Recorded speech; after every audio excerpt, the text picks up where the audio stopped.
Fala galerinha, beleza? Estou aqui para mais uma videoaula com vocês, né? Continuando aí os modelos atômicos. Na videoaula de hoje, nós vamos falar sobre o modelo atômico de Rutherford, certo? Então, quem foi, Rutherford? Ernest Rutherford foi um físico neozelandês, foi aluno do J.J. Thomson, né? E importante a gente comentar sobre Rutherford é que, apesar do modelo atômico, né, que nós vamos discutir o modelo atômico dele, mas ele teve uma grande contribuição na parte da radioatividade, né, a radioatividade que foi descoberta ali por Becquerel, né, Henri Becquerel, Marie Curie e Pierre Curie.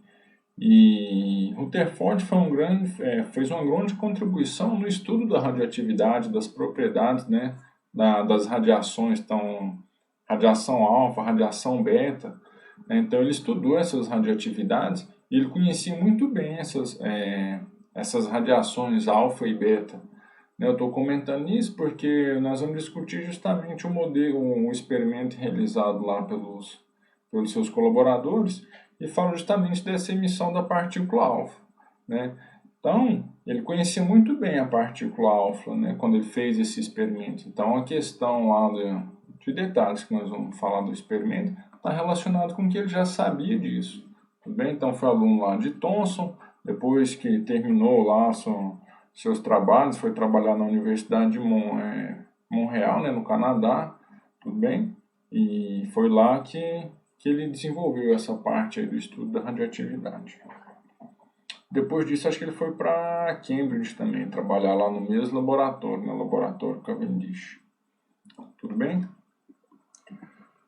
Então, o Rutherford, como eu falei, ganha, né, o Prêmio Nobel de Física de 1908 pela investigação, né, das substâncias radioativas e da desintegração dos elementos, beleza? Ou seja, a contribuição que ele fez na parte da radioatividade.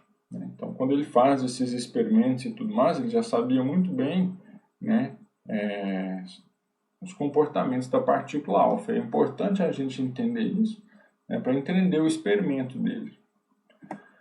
Então, um experimento famoso, né, que é o espalhamento da partícula alfa na folha de ouro, que foi conduzido pelos colaboradores deles, né, que é o Hans Geiger e o Ernest Marsden. Então eram alunos deles, colaboradores, enfim, trabalhavam com ele, e foram eles que fizeram esse experimento do espalhamento da partícula alfa na folha de ouro. Por que pegaram a folha de ouro? Porque a folha de ouro ela tem uma propriedade de maleabilidade e ele é um dos metais que a gente consegue fazer os filmes mais finos, né? E como eles já conheciam as propriedades da partícula alfa, né, sabia que a partícula alfa tinha uma carga positiva, que ela tinha uma massa elevada, e sabia do seu baixo poder de penetração. Então, por isso que eles precisavam de uma folha muito fina. O objetivo deles, né, eles esperavam que essa partícula alfa fosse atravessar essa folha de ouro. Né? Então, isso era esperado por eles, certo? Né, que essa partícula alfa fosse atravessar essa folha de ouro.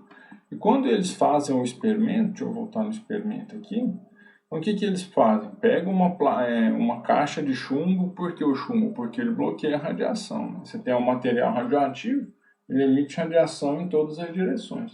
Então você põe ele numa caixa e faz um orifício, né? Assim você consegue direcionar essa radiação. Então aqui, ele pega essa caixa de chumbo, coloca o material radioativo dele, né, a fonte de partícula alfa, e tem aqui um laser, né, tem um raio aí de partículas alfa. Aqui em volta ele coloca uma tela fluorescente. O que acontece? Quando essa partícula alfa incide nessa tela fluorescente, ela gera uma luminescência, né, ela começa a brilhar. Então, como que eles observavam essas trajetórias?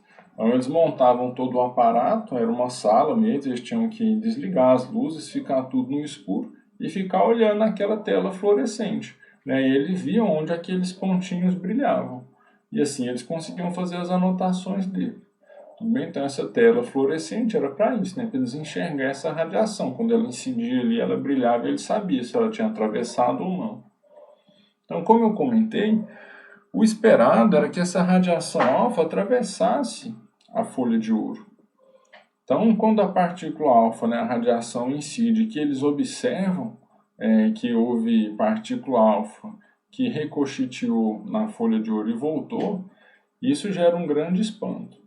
Tudo bem? Então, a partícula alfa, a volta da partícula alfa, né, já é uma grande surpresa para eles, porque eles esperavam que a maioria das partículas fossem passar, né, e a maioria não, todas fossem passar sem sofrer desvio, né, representando aqui ó, as partículas alfa que não foram desviadas.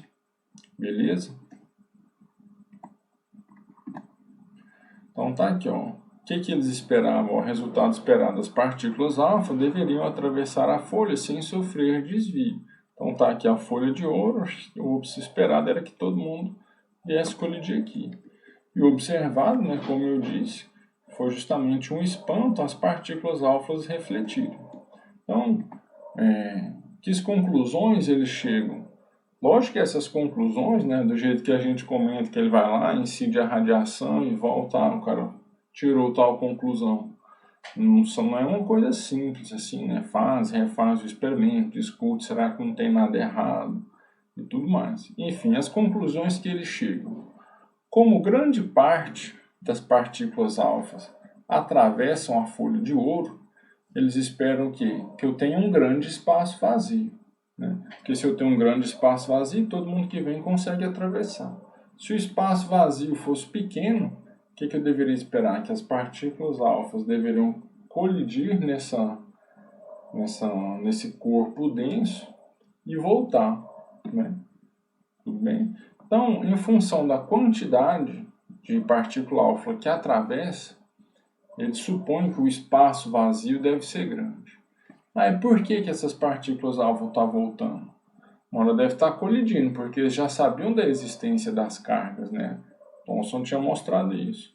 Então ele fala que não, ele deve ter a carga positiva, ela deve ser intensa e deve estar numa região ali que quando essa partícula alfa se aproxima, ela é ricocheteada, né? Ou seja, ela sofre um desvio tão grande que ela volta. Então a partir disso, ele propõe que o núcleo possui uma carga que né, a carga positiva, na verdade, não é uma massa homogênea, e sim uma região muito pequena dentro desse átomo. Né? Por quê? Porque é uma quantidade muito pequena de partícula alfa que voltou. Né? Então, a partir disso, ele propõe que era isso que estava acontecendo. Certo? Não, eu vou colocar aqui uma simulação do experimento de Rutherford. Então, pessoal, aqui está a simulação né, do experimento do espalhamento da partícula alfa na folha de ouro. Então, está aqui o canhão de partícula alfa, vai incidir na folha de ouro e aqui eu tenho um zoom. Né? Então, aqui eu estou vendo o núcleo e aqui, né, esse tracejado aqui em volta é a eletrosfera. Então, o átomo que eu coloquei lá dentro é um átomo de ouro, né, 79 prótons e 118 nêutrons. Beleza? Então, é isso que a gente tem. Então, ó, liguei aqui, as partículas alfas estão incidindo. Então, veja que elas sofrem desvio, né? Ao se aproximar aqui do núcleo, umas acabam sofrendo desvio. Então, a gente observa que a grande maioria atravessa.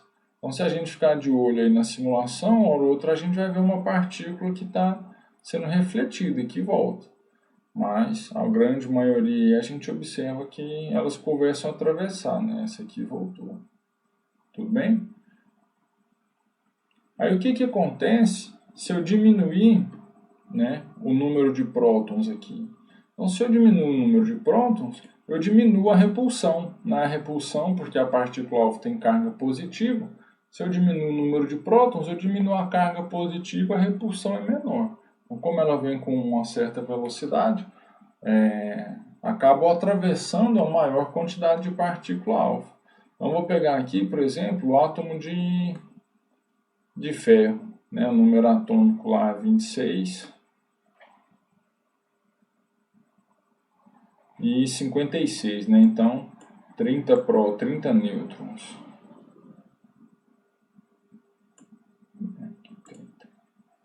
E vou incidir meu canhão de novo.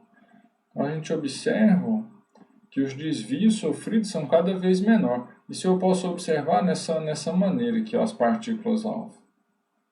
Então tá aqui o desvio sofrido. Agora se eu pegar esse átomo aqui e voltar para o átomo de ouro, ó, 79, e aqui o 118, bom, 117. A gente vê que os desvios sofridos são bem maiores, né? Por quê? Porque eu aumento a carga nuclear, então a repulsão eletrostática é maior. Então, a partir disso, Rutherford chega nessa conclusão de que o núcleo deve ser bem menor. Deixa eu arrumar minha tela aqui.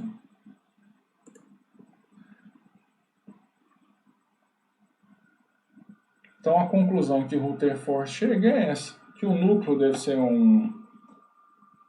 denso, né, e uma região muito pequena, já que a maioria das partículas alfas atravessam, e a eletrosfera ocupa uma grande região desse espaço, né, ou seja, aquele espaço vazio por onde as partículas alfa conseguem atravessar, aquilo ali é a minha eletrosfera.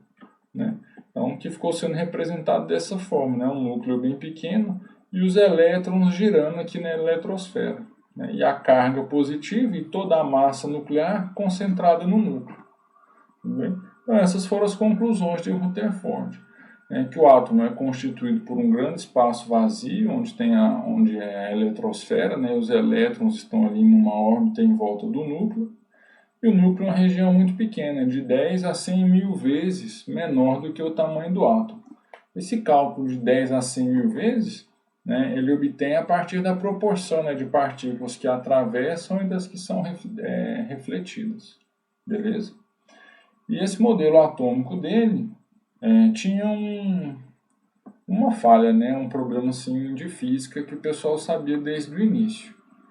Ou seja, essa questão do núcleo girando aqui em volta, do elétron, perdão, girando aqui em volta do núcleo, o pessoal já sabia que existia alguma falha nisso, né? Porque esse elétron girando deveria perder energia e o caminho observado deveria ser uma espiral, né? Espiral até ele chegar aqui no núcleo. Tudo bem? Então, já sabiam desse problema, mas isso ficou algo a ser corrigido. Né? Então, o modelo atômico dele foi conhecido como sistema solar, né? Um núcleo representando o Sol, e os elétrons, os planetas orbitando em volta desse Sol. Certo? Então, antes, né, o pessoal acreditava que o átomo era maciço. A partir dessa experiência, a gente descobre que, na verdade, o átomo é constituído, em sua grande maioria, pelo espaço vazio que é a eletrosfera. Tá bom? E aqui eu separei 3 exercícios, né, como sempre, para a gente discutir essa questão. Então, o átomo de Rutherford foi comparado ao sistema planetário. Né? A eletrosfera desse sistema planetário é a região do átomo que contém as partículas de cargas elétricas. Né? Ou seja, contém as partículas de carga elétrica negativa. Então, são os elétrons que estão na eletrosfera? Sim. Né? Então, essa é a resposta aí dessa primeira questão. A eletrosfera contém as cargas elétricas positivas? Não, né? A carga positiva é o núcleo. Tá? Nessa época, nem se sabia de próton nem de nêutron. Falava que a carga elétrica, a carga positiva era o núcleo. Né? E toda a massa era concentrada ali no núcleo. Contém nêutrons?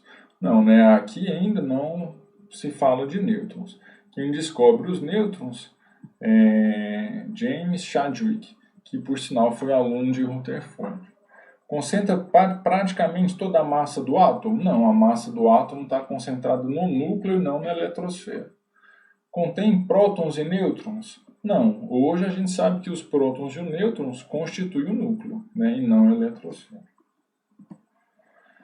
Uma importante contribuição do modelo de Rutherford foi considerar o átomo constituído de elétrons mergulhados numa massa homogênea de carga positiva?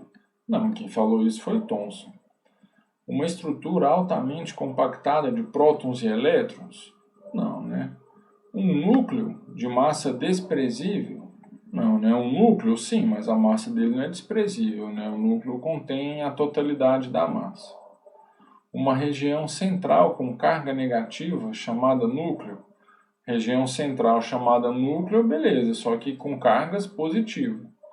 Um núcleo muito pequeno de carga positiva cercada por elétrons? Sim. Né? Então essa é a resposta certa. Beleza, pessoal? Espero aí estar contribuindo com vocês. Quem estiver curtindo o canal aí, continua seguindo.